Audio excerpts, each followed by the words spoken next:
HSC 2023 batch কি অবস্থা তোমাদের পড়াশোনা? আশা করি খুবই ভালো এবং খুব ভালোভাবে তোমরা প্রিপারেশন নিতেছো আর তোমাদের মাত্র 1 মাসের মতো সময় আছে। সো তোমাদের প্রিপারেশন আরও এক ধাপ এগিয়ে নেওয়ার জন্য আজকে তোমাদের সাথে আমি আলোচনা করব এইচএসসি ইংলিশ ফার্স্ট পেপারে খুব ইম্পর্টেন্ট একটা টপিক, সেটা হচ্ছে গ্রাফ চার্ট।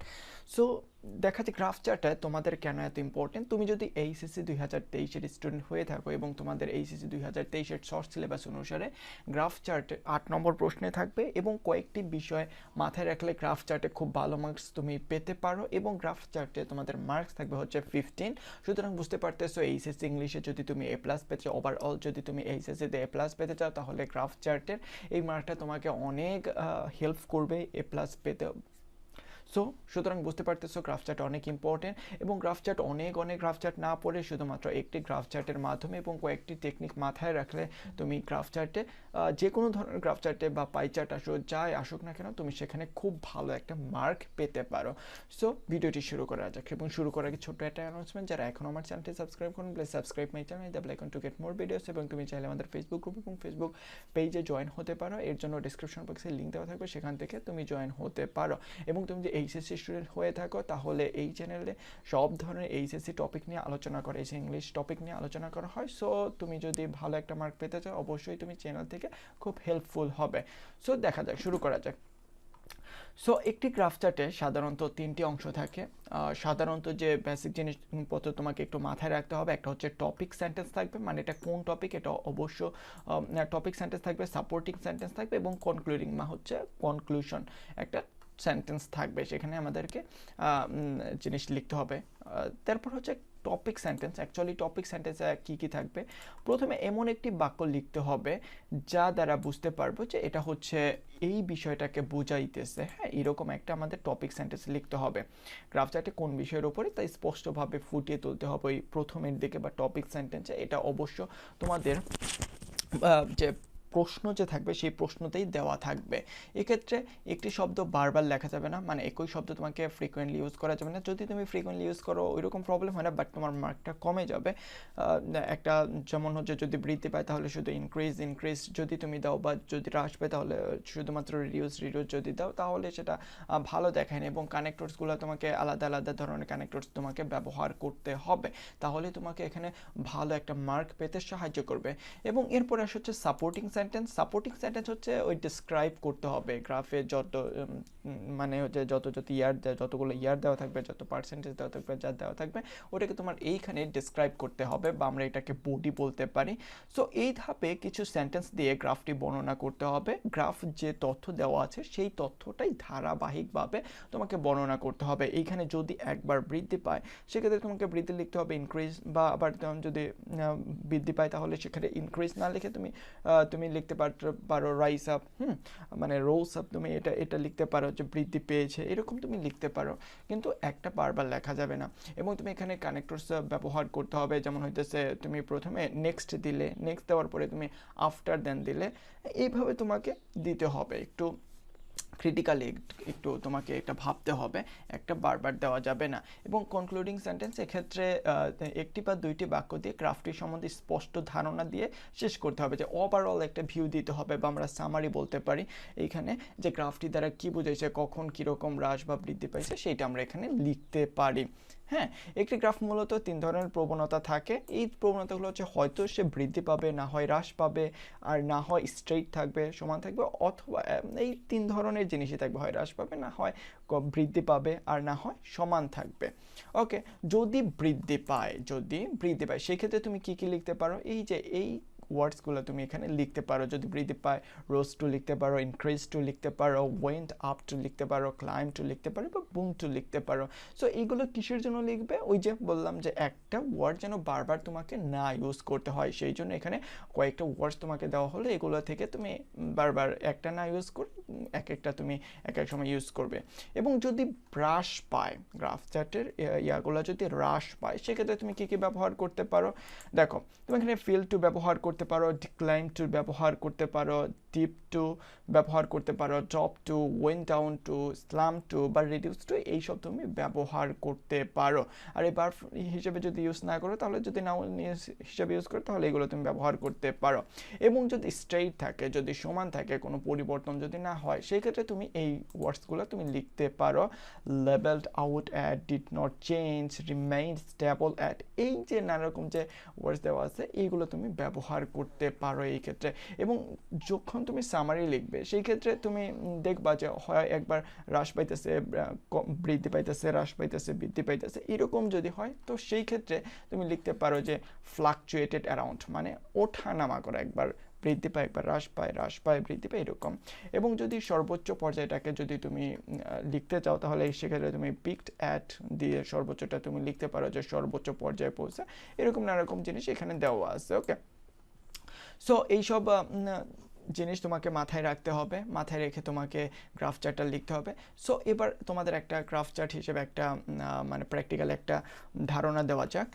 দেখো এটা তোমাদের বোর্ডে আসছিল, কোন ইয়ারে সেটা আমার মাথায় নেই, বাট কোনো একটা বোর্ডে আসছিল। দেখো দ্য গ্রাফ বিলো লিটারেচি রেট, মানে লিটারেচি রেট নিয়ে বা সাক্ষরতার হার নিয়ে একটা গ্রাফ চার্ট আসছিল। সেই গ্রাফ চার্টটা একটু দেখা যাক। ফ্রম 1995 টু 2010, 1995 থেকে 2010 সালের মধ্যে কতটা সাক্ষরতার হার ছিল সেইটা আমাদেরকে ডিসক্রাইব করতে বলছে। So describe the graph in 150 ওয়ার্ডস, 150 ওয়ার্ডের মধ্যেই তোমাকে লিখতে হবে। You should highlight and summarize the information given in the graph. তোমাকে অবশ্যই হাইলাইট এবং সামারাইজ করতে হবে, যেটা প্রথমে আমি বলছি যে তিনটা যে পার্ট থাকবে, একটা হচ্ছে প্রথমে থাকবে হচ্ছে টপিক পার্ট, মানে এই টপিক কী কী জিনিস থাকবে, কে কোন জিনিস নিয়ে আলোচনা করতে বলা হয়েছে সেটা, এবং হাইলাইটিং পার্ট বা বডি পার্টটা বা সাপোর্টিং পার্ট আমরা বলতে পারি, এবং সামারাইজ মানে এটা ওভারঅল একটা ভিউ আমাদেরকে দিতে হবে, এবং সর্বোচ্চ 150টা ওয়ার্ডস তুমি লিখতে হবে, বা এর উপরে একটু কম বেশি করতে পারো, বাট বলবো যে 150 ওয়ার্ডসের উপরে না লিখতে। সো দেখা যায় এইরকম একটা তোমাদের গ্রাফ চার্ট দেওয়া থাকবে, একটা গ্রাফ দেওয়া থাকবে, সেইটা সম্বন্ধে তোমাকে আলোচনা করতে হবে। সো এটা অতটা কঠিন না যতটা তোমরা মনে করো, আর এইভাবে যদি তুমি পড়ো তাহলে এই একটা দিয়েই তুমি সবগুলো তুমি প্রেজেন্ট করতে পারবা, বা সবগুলো গ্রাফ বা তুমি হচ্ছে পাই চার্ট বলো সবগুলো তুমি রিপ্রেজেন্ট করতে পারবে। ওকে, দেখো লিটারেচার রেট অফ বাংলাদেশ এটা নিয়ে চলে আসছে। দেখো এখানে বলা হয়েছে 1995 সালে থেকে 2010 সাল পর্যন্ত। সো 1995 সালে ছিল হচ্ছে লিটারেচি রেট ছিল 38%, এবং 2000 সালে এইটা হয় হচ্ছে 56%, মানে 38 থেকে 56% পর্যন্ত বৃদ্ধি পাইছে। সুতরাং প্রথমে কি হয়, বৃদ্ধি পায়, তারপর আবার 2001 সালে হয় হচ্ছে 47.9%, তার মানে কি কমে যায়, লিটারেচি রেটটা কমে যায়, অনেকটুকু কমে যায়, এবং তারপরে 2003 সালে আরও কমে, মানে 43.1%-এ এসে পড়ে, এবং লাস্ট ওয়ান যেটা হচ্ছে 2010 সাল, 2010 সালে 56.8%, মানে যতটা কমে তার থেকে আরও অনেক বেড়ে যায়। ওকে, তার মানে কি দেখতেছে, একবার কমতেছে, একবার বাড়তেছে, একবার কমতেছে, বাড়তেছে, এরকম হইতেছে।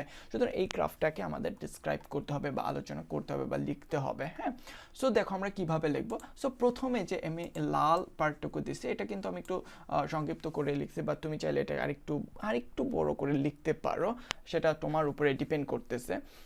দেখো এখানে আমরা কি বলছি যে প্রথমে আমরা দিব topic part. So topic part কি, লিটারেচি রেট নিয়ে, তাহলে এইরকম তুমি দিতে পারো দ্য গ্রাফ শোজ দ্যাট, অথবা রিপ্রেজেন্ট দ্যাট, বা তুমি দিতে পারো ডিনোটস দ্যাট। হ্যাঁ, কি করতেছে, দেখাইতেছে বা শোজ দ্যাট দেখাচ্ছে যে দ্য আপস অ্যান্ড ডাউনস বা ফ্লাকচুয়েশন দিতে পারো, ওঠানামা করতেছে of literacy rate in Bangladesh from 1995 to 2010, যে এই গ্রাফটা দ্বারা বোঝাইতেছে, কি বোঝাইতেছে, যে 1995 থেকে 2010 সালের মধ্যে একবার বাড়তেছে, একবার কমতেছে, আপস অ্যান্ড ডাউন বা ফ্লাকচুয়েট করতেছে, ওঠানামা করতেছে রেটটা। সো এইটুকুর সাথে তুমি আরেকটু কিছু অ্যাড করতে পারো, এটা যদি তোমার ইচ্ছা হয় তুমি করতে পারো, না হলে থাক। এরপরে আমাদের দিতে হবে সাপোর্টিং বা হাইলাইটিং পার্ট, কোন কোন ইয়ারে কীরকম দেওয়া আছে সেইটা নিয়ে আলোচনা করতে হবে। সো এইখানে বলছে যে প্রথমে আমরা প্রথম পার্টটা আলোচনা করবো যে 1995 বা 2000 এই পর্যন্ত আমরা আলোচনা করবো। সো এইভাবে আমরা দিয়েছি যে ফ্রম 1995 টু 2000, মানে 1995 থেকে 2000 সালে দ্য লিটারেচি রেটটা কি হয়, 1995 থেকে 2000 সালে কি হয়, 38 থেকে 56%, তার মানে কি ইনক্রিজ হয়, বৃদ্ধি পায়। বা তুমি এখানে শুধুমাত্র 1995টা দেওয়ার পরে তুমি পরবর্তীতে আবার দিলা হচ্ছে 2000 সালেরটা, তাহলে একটু বড় হবে। সো এটা তোমার উপরে ডিপেন্ড করতেছে, তুমি এভাবে দিতে পারো, ওভাবেও দিতে পারো। So from 1995 to 2000 the literacy rate increased, কি হয়, বৃদ্ধি পায়, তাহলে আমরা দিচ্ছি increased from 38.1% to 56%, কত থেকে কত 38% থেকে 56%-এ বৃদ্ধি হয়। এবং তারপর আমরা দেখো দিছি দেন এরপরে বা এখানে তুমি নেক্সট দিতে পারো। ওকে, তারপরে দেখো দিছে যে দেন এরপর ইন 2001 এরপরে কত আছে 2001 to 2003, 2001 and 2003 the rate fell and it was বা কি হয় রিডিউসড হয় মানে হ্রাস পায়। তুমি এখানে যেটা দাও fail and it was 47.9% 2001 to 43.1% 2003, তার মানে বোঝাইতেছে যে 2001 সালে ছিল 47.9% এবং 2003 সালে এটা হয় 43.1%। ওকে, সো এইটুকু আমরা হাইলাইট করলাম। এরপর হচ্ছে 2010 সাল। সো এখানে তুমি চাইলে আরও তুমি কিন্তু সেন্টেন্স অ্যাড করতে পারো, বাট তোমাদের বোঝার সুবিধার্থে এবং ভিডিওটা যেন বেশি বড় না হয় সেই জন্য আমি খুব অল্পতে যেন এটা ডেসক্রাইব করতে পারি সেইভাবে তোমাদেরকে দেখানো হয়েছে। এবং এরপরে দেখো আমরা দেন দিছি, এই ক্ষেত্রে আমরা দিতেছি যে আফটার দ্যাট, মানে দেনটা আর আমরা ইউজ করবো না এখন। ওকে, তাহলে আফটার দ্যাট এরপরে ইন 2010 সালে দ্য লিটারেচি রেট, এই সাক্ষরতার হার বিকেম ইনক্রিজড, আবারও কি হয় পুনরায় আবার বৃদ্ধি পায় টু 56.8%, এবং এটা হয় 56.8%-এ উন্নীত হয় কত সালে 2010 সালে। সো আমরা কি দেখতেছি যে মানে একবার উঠতেছে একবার বাড়তেছে কমতেছে বৃদ্ধি পাইতেছে কমতেছে বৃদ্ধি পাইতেছে। সুতরাং এইটুকু আমাদের হাইলাইটিং পার্ট বা বডি পার্টটা আমরা দিলাম। সো এরপরে আমরা দিব যে একটা সামারি বা কনক্লুশন একটা পার্ট দেব। সো এখানে আমরা দিতে পারি from the above graph we can say, যে উপরের গ্রাফটা থেকে আমরা বলতে পারি সে দ্যাট বলতে পারি যে দ্য লিটারেচি রেট অফ বাংলাদেশের সাক্ষরতার হার ওয়াজ রিমার্কেবল প্রোগ্রেসড, কি হয়েছে রিমার্কেবল মানে উল্লেখযোগ্য হারে বৃদ্ধি পাইছে বা উন্নতি করছে ফ্রম 2003 টু 2010, 2003 থেকে 2010 সালে। কেননা 2003 কিন্তু সর্বনিম্ন ছিল এবং 2010 সালে সর্বোচ্চ হয়, কিন্তু এই সর্বোচ্চটা কিন্তু আমাদের 2000 সালের থেকে একটু বেশি। ওকে, অ্যান্ড